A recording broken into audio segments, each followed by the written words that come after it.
शरद पवारांनी एकनाथ शिंदे आणि देवेंद्र फडणवीस आणि अजित पवार यांना जेवणाचं निमंत्रण दिलेलं आहे। बारामतीतल्या गोविंद बागेमध्ये पवार कुटुंबियांनी सीएम आणि डीसीएमना जेवणाचं निमंत्रण दिलेलं आहे। 2 मार्चला बारामतीमध्ये नमो रोजगार मेळावा होतोय आणि या कार्यक्रमासाठी शिंदे, फडणवीस आणि अजित पवार बारामतीमध्ये येत आहेत।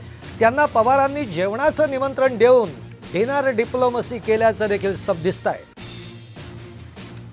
आपण बघतोय शरद पवारांनी एकनाथ शिंदे तसंच उपमुख्यमंत्री देवेंद्र फडणवीस आणि अजित पवार यांना जेवणाचं निमंत्रण दिलेलं आहे, कारण बारामतीमध्ये नमो मेळावा पार पडणार आहे आणि या निमित्ताने मुख्यमंत्री आणि दोन्ही उपमुख्यमंत्री बारामतीमध्ये येत आहेत आणि त्याचंच औचित्य साधत शरद पवारांनी या दोघांनाही जेवणाचं निमंत्रण दिलेलं आहे। एकूणच डिनर डिप्लोमसी केल्याचं देखील आपल्याला बघायला मिळत आहे।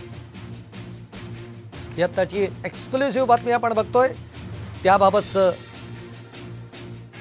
जे पत्र व्यवहार आहे तोही आपल्याला बघायला मिळतो आहे आणि त्याच्यामध्ये एकनाथ शिंदे, मुख्यमंत्री एकनाथ शिंदे तसंच उपमुख्यमंत्री देवेंद्र फडणवीस, उपमुख्यमंत्री अजित पवार यांना शरद पवार यांनी बारामतीमध्ये गोविंद बागेमध्ये जेवणाचं निमंत्रण दिलेलं आहे।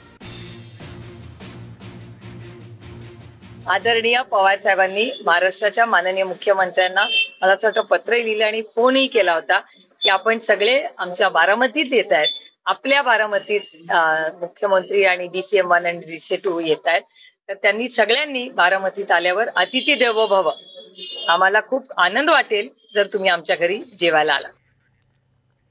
आपले प्रतिनिधी आवेश आता आपल्या बरोबर थेट जोडले गेलेले आहेत। आवेश, आपण बघतोय की बारामतीमध्ये एकनाथ शिंदे असतील, देवेंद्र फडणवीस आणि अजित पवार यांना जेवणाचं निमंत्रण शरद पवारांनी दिलंय। एकूण डिनर डिप्लोमसी बघायला मिळते आपल्याला।